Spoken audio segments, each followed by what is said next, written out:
Welcome, and thanks for joining us for the Rock Solid Apologia podcast, where we discuss Christian apologetics, worldviews, and so much more. We're so glad that you're listening with us today. Feel free to like, subscribe, and hit the notification bell to keep up with all the latest news over at RSA. Now, on to today's podcast episode. Welcome to the world's one and only apologetic satire podcast. I am Micah, and joining Will and I today is Brett Kunkle. Brett Kunkle is the founder and president of Maven, a movement designed to equip the next generation to know truth, pursue goodness, and create beauty. He has done more than 25 years of experience working with junior high, high school, and college students.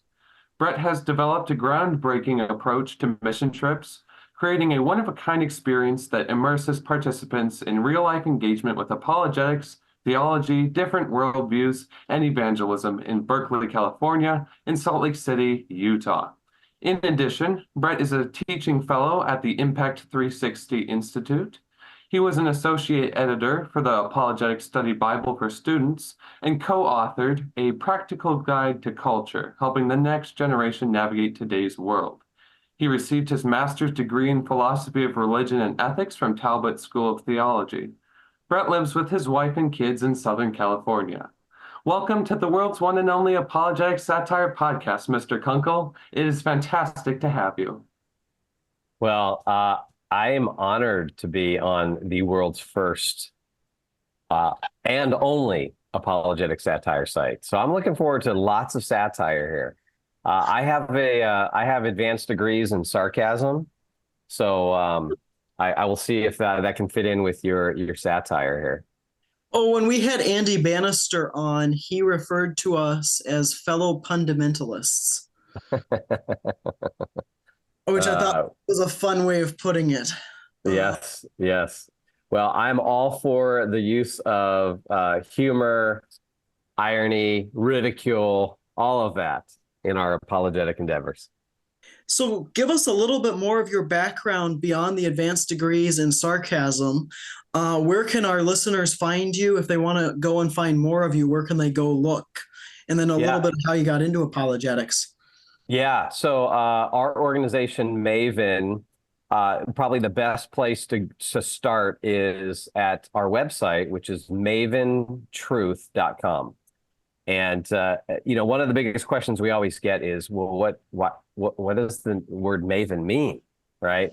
And a maven is actually a Yiddish word, and it refers to somebody who is knowledgeable or an expert in some field, and then they seek to pass that on to others. And so that's why we called it Maven, because we want to become experts, if you will. We want to know what we believe, why we believe it. We want to become experts in Christian truth. And then we want to pass that on to the next generation. And so you can go to our website. There are really three key things that we focus on. Number one is virtual training. And so we've got online resources. In fact, we're about to launch online courses that are kind of self-contained video courses with like a full curriculum workbook. These can be used for individual study. It can be used in a small group or a youth group, or a homeschool group, or even a Christian school. We also have a parent podcast, because we know that the primary disciplers of students are mom and dad. And so we have a parent podcast that really helps coach parents in how do you pass on a biblical worldview to the next generation. We also do live events. So we've got Maven conferences that we do around the country. My wife, Erin, and I both speak for Maven, and so we travel and speak. And then our third strategy is our immersive experiences, and these are just utterly unique worldview mission trips for students. And so we can talk more about those later, but that's where you can find more about Maven. Me personally, I grew up in a Christian home, and my dad had a kind of a marginal Lutheran background. A lot of my Lutheran friends would say, well, that's redundant, because a lot of Lutherans maybe grow up in the church without a vibrant faith. And that was my dad's story. And so he was, he had that church background, but he wasn't a believer. My mom is from Vietnam, and so she was culturally Buddhist. And when they both met, they weren't really practicing either the Buddhist faith or the Christian faith. And but they had some good Southern Baptist neighbors who were just they had such zeal for evangelism, as many Southern Baptists do. And they just kept sharing Christ with my parents. And my mom and dad, eventually, my dad got in a bad car accident, and that woke him up. And at that point, he and my mom decided to give their lives to Christ. And so I was about 10 months old when that happened. So I had the privilege of growing up in a Christian home. My parents got right involved in the church. They were on fire. They raised me in the church, raised me and my brothers in the church. And so I had a great upbringing in the church. A lot of people talk about church hurt. I had fantastic churches that I was a part of. And in fact, when I was a junior higher, when I was in 8th grade, we were living in Southern California, and we got involved in a church in Southern California. And that's where I met a youth pastor who ended up being one of the major mentors in my life. And he mentored me through high school and right into ministry. In fact, it was my junior year in high school that I decided to go into vocational ministry. Like, I was that Christian kid, right? I was committed. I was all in, and I was going to, give my life to ministry, to the Lord's work. And so that was my story for the first 18 years. And then my freshman year in college, I was doing a couple of years at a local community college in Southern California. My freshman year, second semester, I took a Philosophy 101 class. And that is where I met Professor David Lane, PhD. And he spent that semester basically dismantling my Christianity and questioning me and challenging me. And it wasn't like this kind of the stereotypical angry atheist professor you might see in a Christian film, right? That he's, tearing you down and just going after you, is angry and mad. And no, actually, Professor Lane was very charismatic. He was one of the most popular professors on campus. He was a surfer. I surfed, so that was appealing. Like, he was cool, but he was very intelligent. And he just, I would say, graciously, if you will, dismantled me. And I could not answer his intellectual challenges. And that just sent me into a kind of a spiral of doubt, serious episode of doubt. And through that process, I discovered something that I had not known about for the first 18 years of my upbringing in the church. And I discovered apologetics. And apologetics, God used apologetics to rebuild my faith in that season of doubt. And when I discovered apologetics, it was like a lifeline. It lit me on fire. And so I was starting to do youth ministry at that time. And I just thought, oh my gosh, these junior hires in 4 or 5 short years, they're going to be where I'm at. They're going to be at the university getting slammed by a PhD. And so I've got to prepare them. And so I just started incorporating, good theology and apologetics and worldview into my work as a youth pastor. And so that was really the start for me that kind of launched me into the trajectory that I've been on. Community colleges, I mean, if you're well versed in your faith and in apologetics, are wonderful witnessing grounds. I mean, I went to a community college for 3 years, and some of the classes were just amazing because one of the class' whole premise was write a poem about revolution, only assignment. And the rest of the class they objected to this, but they were Marxists. So we spent the whole class discussing Marxism versus Christianity. And the cool thing was they were actually open. So, I mean, community colleges can be great for witnessing, especially for young Christians, or they could be terrible because they'll rip apart your faith. That's right. Absolutely. I think you're right. And now think about it. You would never send a Christian missionary onto the mission field unprepared without any training, without the relevant training, right? But that's exactly what we do with Christian kids who grow up in the church. And we send them off to the university without the necessary training, and we lose students in droves. So give us a broad overview from your perspective. Where is our generation at? And I suppose there's two parts to that. There's where's our generation as a whole at, but then where's the Christians in our generation at? Yeah. Well, though it's a good question. I think it's a bit of a challenging question to ask because it is broad. Right. You can look at certain trends and you can look at certain patterns that emerge, and also realize, hey, there are always exceptions to those patterns. So we'll talk in generalities. I think in terms of where you're Gen Zers, right? Yeah. What we see with Gen Z, and I've got a lot of experience with Gen Z, not only through my work, but I got Gen Zers living in my house. My kids are Gen Zers, right? But I think what we see is, here's some of the general patterns we see. Number one, we see an epidemic of mental health illness with this generation. Now, why we have that, what are the solutions, what do we do? Those are all big questions, and there's a lot to say on that. But I think that's just one thing that's pretty clear from the data, and we've especially seen this explosion since kind of COVID, right? Now we divide history up into pre-COVID and post-COVID. I guess we get BC, right, before COVID, and AC after COVID. But we just have seen a tremendous amount of struggle with mental health. So the increase in anxiety and depression, suicide attempts, self-harm, hospitalizations. I mean, it's just through the roof. And, most researchers are saying, look, this is the worst mental health crisis of any generation we've ever had.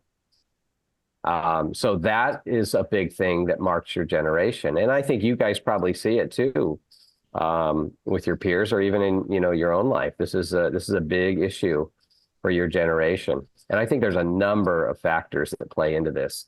Like when we think about factors, oftentimes there's not just one thing we can point to and say, hey, this is the cause. Usually, I think in terms of streams, there's multiple streams, I think, that feed into this.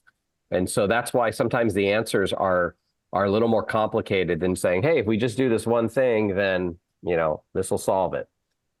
And we can talk about some of my speculation on that if you want. But I think that's one big issue. I think the technology piece is another big issue. And I think those two pieces actually are tied together. But the technology piece, I mean, you guys have grown up in a world where, we talk about, digital immigrants like my generation and digital natives like your generation.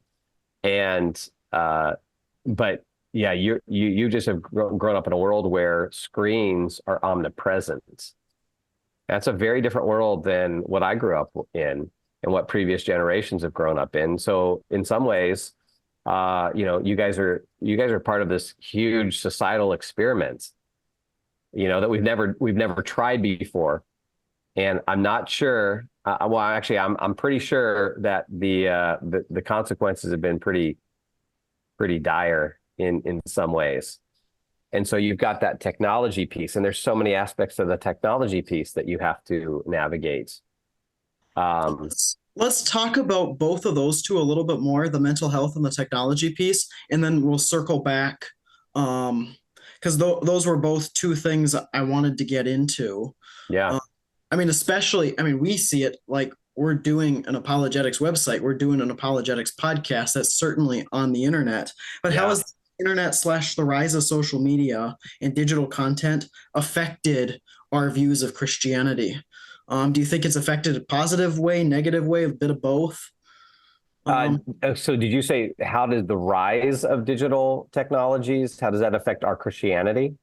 Yeah, how has the internet affected especially my generation's views on Christianity. Yeah, there's several things to say on this. Number one, it's the medium itself. So so on the internet, you have content, right? On a smartphone, you can access content. So there's a content side of things, but then there's also the medium, the screen. And so I think we need to make a distinction between those two things. So when it comes to the content, number one, you just have what the internet does is it gives us this incredible access to all kinds of sources of information. The problem with that, though, is that it's absolutely overwhelming. And what ends up happening is there's so many different voices. I mean, you Google any topic and you're going to get 10 million hits, if not more. So you've got this age of information where information is just ubiquitous. It's everywhere. And so the challenge then is to try and figure out, well, where's the truth in all of this? What are the voices that I actually should listen to? Because there's 1,000 voices talking to me about any particular issue. So who do I trust as an authority? And so I think that's one of so just the proliferation of information and having to try and sort through that is a huge challenge for your generation. And that's overwhelming. For any generation, for anybody.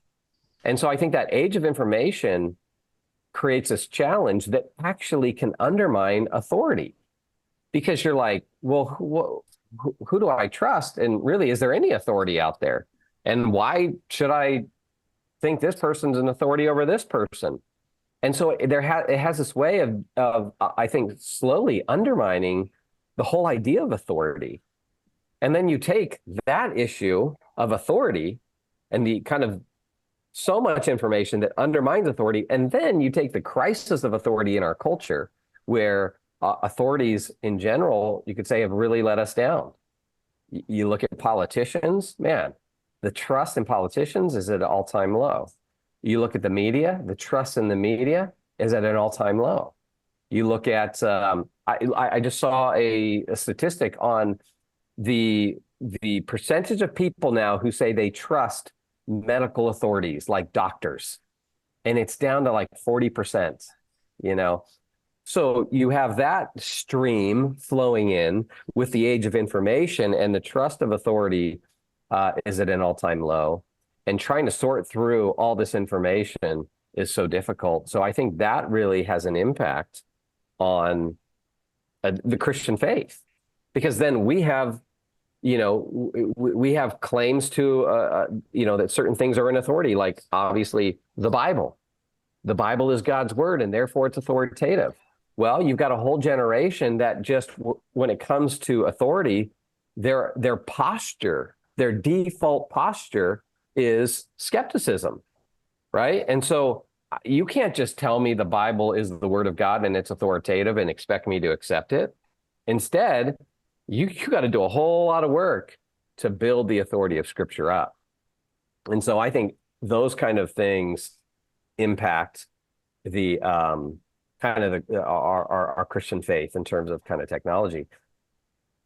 And then you've just got, now everyone has access. Look, if you want to learn about atheism, you have instant access, and think about it. A young person who may be at 8, 9, 10, 11 years old, their parents hand them a smartphone. You've now just given them access to all of those people. And you've given those people access to your kids, right? Now, ultimately, I don't think protection is the long-term goal, but in the short term, when young people are not ready, they've got to be protected. So there's a healthy short-term goal of protecting our young people so that we can train them to know the truth, so that the long-term goal is, hey, we send them out into the culture equipped to take on the ideas of the culture. But so look, if you give a smartphone to an 8-year-old, 9-year-old, 10-year-old, you've just given access to all kinds of false ideas that it's going to be difficult to navigate.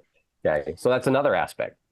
Okay, now you come in at it from what I was saying earlier. Technology is not neutral, meaning it has the power to shape us just by our use of it. So despite what your content you're looking at, despite what videos you're watching, just the nature of video, the nature of a social media platform can shape us. And here's an analogy that I use all the time that I think it kind of illustrates this point. Okay. So first you think about a car, right? A car you can put into drive and it moves forward. You put it into reverse, it moves backwards. But there's neutral. You can put it in neutral. It's not in gear and it's not going to move, right? Well, your screen, your smartphone, your social media platform, it does not have a neutral gear. I would argue it's always moving. And since it always moves, it's always nudging us in a direction. So take, for instance, how we used to watch movies primarily, let's say 30 years ago, how we primarily watch movies and videos today. Okay, 30 years ago, you had to go to a movie theater, right? Primarily, if you wanted to watch the newest movie that was out, you had to go to a movie theater. Right now, think about the nature of that event. So you have to go someplace outside of your house. So it's not as convenient. You got to go somewhere. You got to drive there. You're going to go to a place that's a public venue. There are going to be other people from the community that are there. So it's a public venue. And so what you're going to see is for public consumption. But there's also going to be other people there, so you're not doing it alone, right? So it's this fixed location. It's not portable. It's public and it's community oriented. Okay, now think about how we watch videos often now on a screen, some kind of tablet, some personal device, smartphone, iPad, something like maybe even laptop. Now notice that's not in a fixed location. That's portable. That will go with you wherever you want it to go. So this modern technology now caters to you a lot more. You now are more at the center of the universe here because this thing's now catering more to you. So just that has a way of nudging us slowly, I think, to becoming technology has a way that it can nudge us to become more selfish, because when everything around you starts catering to you, you just get accustomed to that without even realizing it. But when something, going to the movie theater is less convenient. Whereas anytime I want to watch a movie, I don't have to go anywhere. All I got to do is pull this little device out of my pocket, right? In addition, you're not doing this at a public venue. This is private now. I can stick in my AirPods and it's just me and that screen. So notice, number one, that can isolate you. There's no shared experience here. It's just me and that device. Instead of, like, I go to a movie theater, I'm going with my family, I'm going with my kids, I'm going with my friends, and we have a shared experience. And then typically afterwards, we're going out for something to eat, and then you sit and you talk about the movie and the ideas and all that stuff. But hey, I have this private experience watching a video or a movie by myself, and then that's it. So notice just the nature of that. And I'm not saying that's necessarily wrong, but I just want people to see it's not neutral. That experience is nudging you towards isolation. It's cutting you off from community, right? And then there's the private nature of the act. So now, look, I mean, this is just kind of self-evident. Are there things that could be put up in a movie screen where other people are there with me that I would feel really uncomfortable watching in the presence of other people, versus you take that completely away, you take that kind of public discomfort away when it's just you and a device? And which one is it much easier to watch stuff you should not be watching? that private device. And so that's what I mean. So moving from, a movie theater to a screen, that's what I mean. This stuff is not neutral. It can shape you just by your very use of it. And it's the same. This is the kind, let me just say one more thing. This is the kind of thing that we need mature Christian reflection on, right? The nature of things. The same thing with social media platforms. If you think about social media, the whole system of likes and followers is not neutral. So I post one thing and I get lots of likes. I post something else, I don't get as many likes. That's going to nudge me to post more of this kind of thing. So if I'm a young teenage girl and I post a kind of a picture in some kind of modest outfit and it doesn't get very many likes, and yet I post something in something that's immodest and I get lots of likes, that's going to nudge you in that direction, especially when you're a young person in the middle of identity formation. You're still trying to figure out who you are. And so you're looking for feedback from other people. Oh man, that's just that's just a challenge that is going to be hard to navigate. So that's a key piece in all of this. That can have a profound effect on your faith. Technology can have a profound effect on your faith because it shapes you just when you use it. Like technology is a worldview, but it's a worldview people don't recognize that. I mean, we recognize it exists in and of the sense we use it, but it's like the effect of it by and large just goes unseen. Yeah. Okay. So that's a really good point, Will. And I think this is where we need to think about how we live, what we consume, how we act actually has a bearing on our worldview formation. So it's not just, hey, I think and then I live. It's sometimes I live and that shapes my thinking. So technology can certainly have implications for shaping our worldview. And, I think this is, you see this in Romans chapter 1. We suppress the truth in unrighteousness. So look, you go live a life of sin, I guarantee you that's going to impact what you believe about God, Well, one of the things, I mean, I've been very fortunate in the family I've had, because my dad told me in kindergarten, I can get you a computer, but I will wreck your imagination. And then I have 15 cousins, and we get together for grandma camp every year is what it's called. And my grandma has always said no technology at grandma camp because you're supposed to be in community with people. But I don't know if it's that common to see it, like the danger that technology can have. The other thing you were saying that I was thinking a little bit about, going back to the first thing, that you've given all these different worldviews access to your kids. I was working on getting some apologetic stuff going at my youth group. And one of the concerns the youth pastor has was that I would be introducing ideas to people that they wouldn't, normally have, but it was a little bit like they're going to experience it. It's all on their phone. We can either talk about it or they get it on their phone anyway. Yeah, if we're talking about middle schoolers and high schoolers, and they have smartphones, which 95% do, I mean, that blows me away. I have to be gracious because I get upset about that when I hear youth pastors and parents say that kind of thing, because it's like, wait a second. When they were 10 years old, you put a smartphone in their hand. And then now you're afraid to introduce them to other worldviews and actually give them good worldview training because of that. That just blows my mind.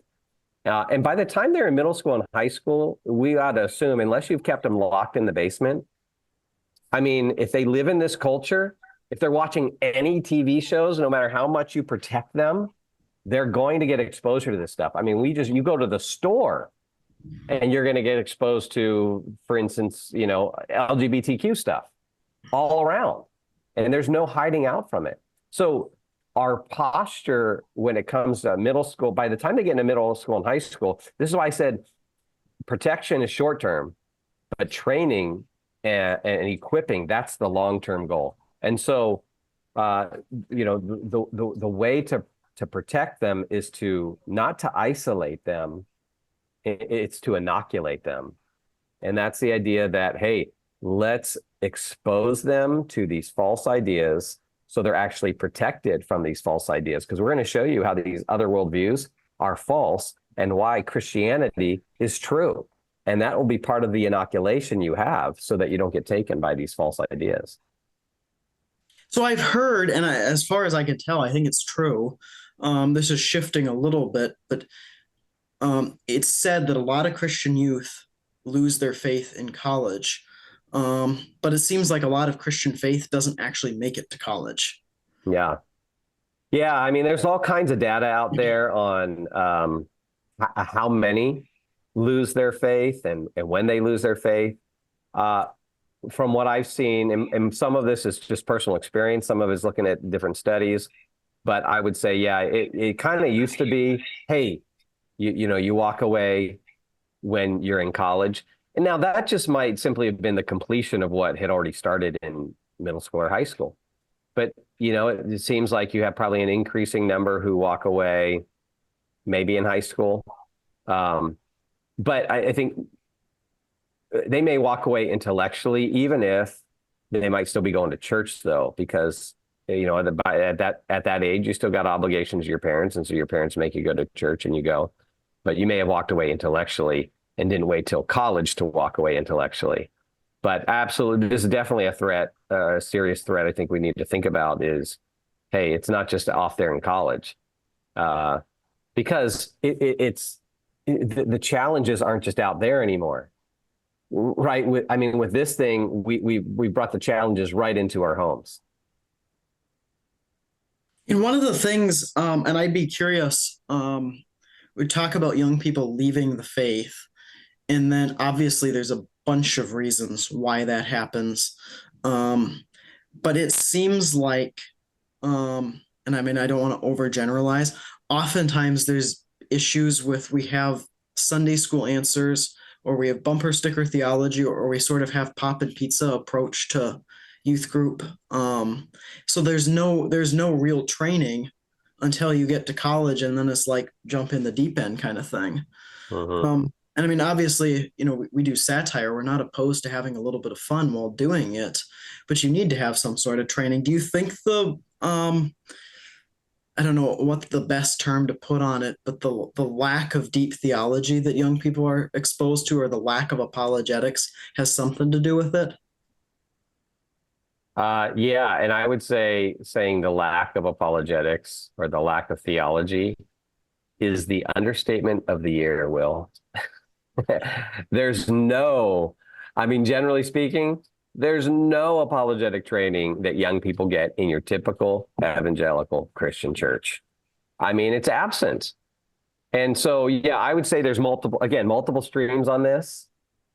Number one, I would say the anti-intellectual nature of modern American Christianity is a big part. We are so anti-intellectual that, we don't even know how bad it is. I actually think the problem is worse than we even realize with your typical churches. And I've seen it firsthand because I can go, one of the things I do when I go speak is I'll role play. I'll role play two characters. I'll role play an atheist, or I'll role play a member of the Church of Jesus Christ of Latter-day Saints. I'll role play a Mormon. In fact, if you go to YouTube and you type in my name, Brett Kunkle, Mormon role play, you can see me dressed up as a Mormon. I wear the suit, white shirt. I have actually a name badge that says Elder Kunkle, Church of Jesus Christ of Latter-day Saints, that a friend made for me. I go into a church and it's a bunch of adults and I debate them and I use the Bible to prove Mormonism. And you can listen to these Christian adults. They are completely ill-equipped. They cannot answer any of my questions. It's so sad how shallow their theology is.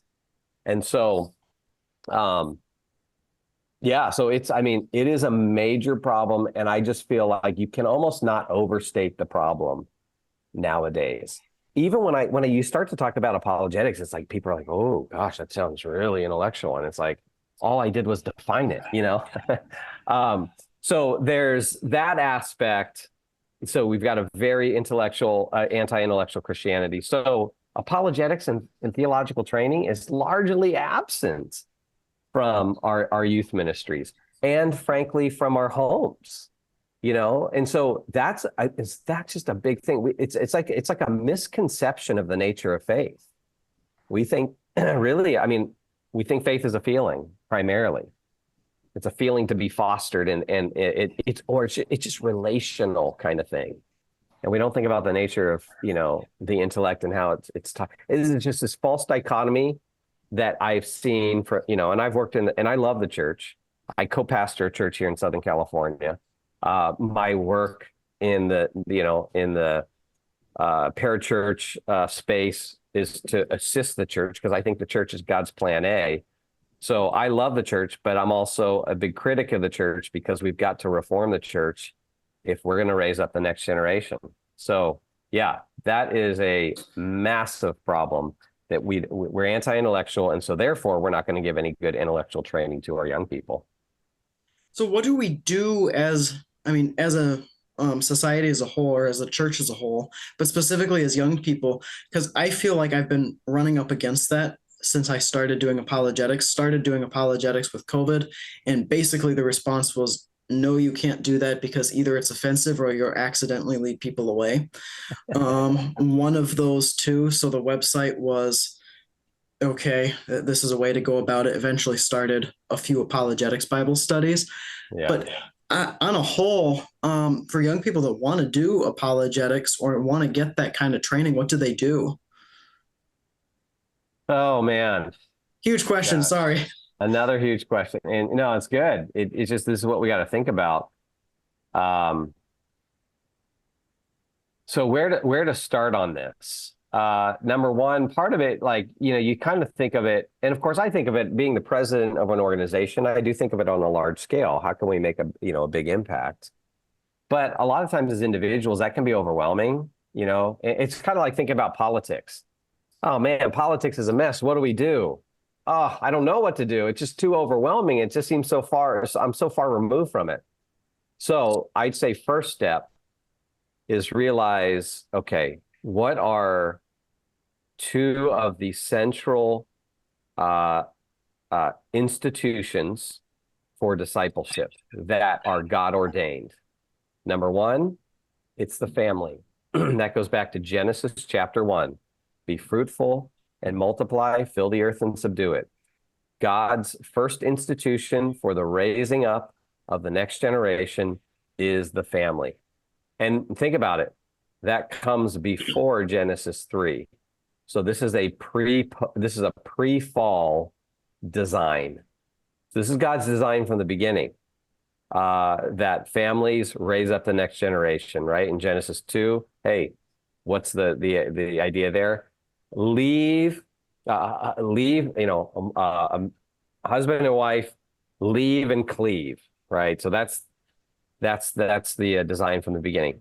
Then you got Genesis 3, you got the fall. So now we got a post-fall world, and God gives us another institution, and that's the church. And so those are the two most important and critical institutions for the discipleship of the next generation. So that's where we've got to start, with families and with the church. And that's exactly why we started Maven, to assist families and the church. So I think that's where we start. And we've got to, number one, we've got to offer good biblical teaching on this. We've got to go back to Scripture and help people see the nature of discipleship, that we are commanded to love God with all that we are. That includes the mind. And so we've got to help people see that loving God is in an intellectual endeavor. We have to help them. People have just a misconception of faith, so we've got to teach a proper view of biblical faith. What is biblical faith? It's not somehow anti-intellectual. It's not somehow divorced from reason. So those are just foundational things. And so there's got to be a recapturing of a biblical view of those things. I think we've got to critique the modern church on a regular basis and speak out against, these bad ideas. We got to engage.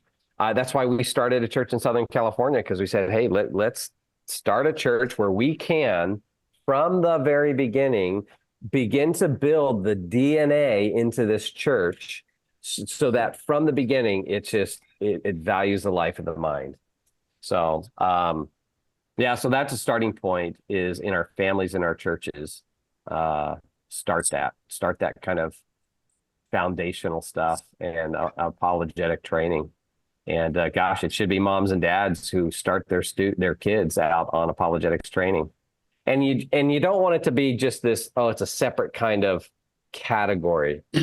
Like, oh, okay, there's real discipleship, there's Bible study, prayer, and then, here's this optional thing over here, apologetics.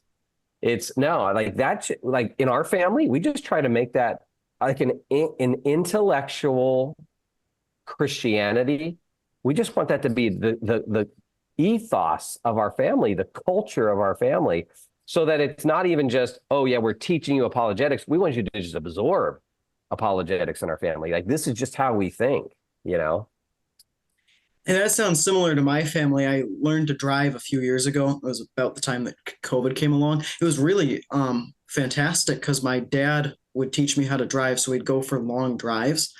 And while I learned to drive, we'd talk apologetics and theology. So whatever I was listening through or whatever I was studying or whatever I was working on at the time, my dad would wrestle through with me as we were going on these drives. And it was wonderful because it wasn't just like a Sunday morning or Wednesday evening sort of thing. We'd go for drives all the time because I needed to get the hours in and I'd figure out my faith. Oh, yeah. Yeah. Hey, this reminds me of Deuteronomy chapter 6, where, you got the command to love God with all your heart, soul, and mind. And then it talks about impress this on your children, when you sit down, when you walk, when you lie down. It's like, this is just life, And so when, something pops up on the news, that's often a time for us, hey, we just jump into discussion in our family. Something happens in culture, or just in our neighborhood, or at the store. God's truth encompasses every area of life, and so every area of life gives you opportunity to talk about God's truth. And I feel like we often compartmentalize faith. So there's your Christian life, which is church, small group, youth group, and then there's your normal life, which I feel like has led to the theology that everybody has to be a pastor or an evangelist, rather than your theology or your worldview encompasses wherever you are, no matter what you're doing, because there's few practices that are inherently sinful, but a Christian should be honoring God in whatever area they're living in. Yeah. Okay. That's such an important point. Let me give you a way to conceptualize this. And this is the way I communicate it. Is we Christians have two commissions. We have two commandments and two commissions. And those two things, I guess those four things, should frame all of life. The two commandments, a purpose of life is love God, love others. That's the main purpose of life, right? Love God, love others. Sometimes we say, know him and make him known kind of thing. But biblically speaking, Matthew 22, love God's the greatest commandment. The second is like it, love your neighbor as yourself. Then we have two commissions. We all know about the Great Commission, right? Matthew 28, go and make disciples. And so I think a lot of people, that's all they think about. Well, we got the Great Commission. Actually, we have two commissions. The first commission came in Genesis 1, and that was be fruitful, multiply, subdue the earth, and rule over it. That's what we call the cultural commission. Sometimes it's referred to as a cultural mandate. And so for Christians, all Christians are to partake in both commissions. And when we emphasize the Great Commission only, then we think, gosh, well, the real way to serve God is by doing that. And so that means if I want to really serve God, I got to go into ministry. But the cultural commission was instituted by God as well as the design. That's the design, again, pre-fall. That's what we're all to be doing, having families and then creating culture, subduing the earth and ruling over it. And we can do that in so many different ways. So you could be a contractor and you are subduing the earth and ruling over it. You're taking God's natural resources, then you're making stuff. You're a sub-creator under the great creator. You could be an artist and you're taking God's resources and you're making stuff. You could be a doctor, a lawyer. These are all different ways that we subdue the earth and rule over it. And so when you, I think, conceptualize the Christian life as 2 commandments and 2 commissions, then it encompasses everything.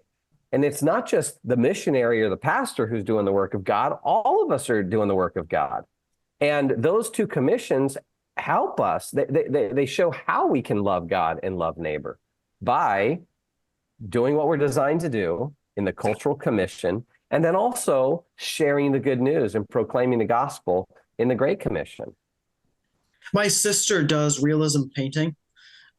She's younger than I am by about 2 years, and she is, I don't have any pictures with me, but she's pretty good at it. And one of my frustrations is it's like in the church, there seems to be this disdain for anything that's not evangelism. It's like, my sister isn't called to be an evangelist. She is a phenomenal painter. That's right. And there's got to be a room for phenomenal painters in Christianity. Amen. Amen. I mean, gosh, art can be a powerful apologetic for God. It can be a powerful tool to fulfill the Great Commission. I mean, objectively beautiful things point people to the source of objective beauty, and that's the beautiful one himself, God. When you think about the psalmist who talks about wanting to dwell in the house of the Lord and gaze upon the beauty of the Lord. I mean, that's just, art can be a powerful apologetic. And that's where, again, you look at the history of Christianity and you can see Christianity owned the arts for a long time, and it's just a recent phenomena that we have lost all of that. We've lost our cultural influence. Right.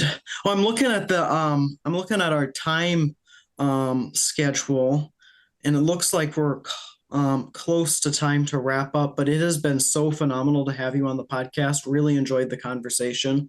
Yeah. Well, I know the kind of time flew by. This was such a fun conversation with you guys. And I just, my encouragement is, hey, put in some more satire. I was waiting for you guys to hit me with a little more satire here. Yeah, I was thinking when you said that at the beginning of the interview, whoops, don't have any prepared. Next time, though, we'll have lots of it. Okay. All right. You prepare your satire and I'll come back on and we'll have another conversation. Okay. Well, thank you so much, Mr. Kunkle. That wraps up the latest edition of the world's one and only apologetic satire podcast, minus the satire. Thanks again for tuning in. Thanks for joining us on today's episode of the Rock Solid Apologia podcast. If you enjoyed today's episode, go ahead and like, subscribe, and hit the notification bell. Also, go ahead and share with us in the comments how you found out about us. We'll see you next time on the next episode of the Rock Solid Apologia podcast.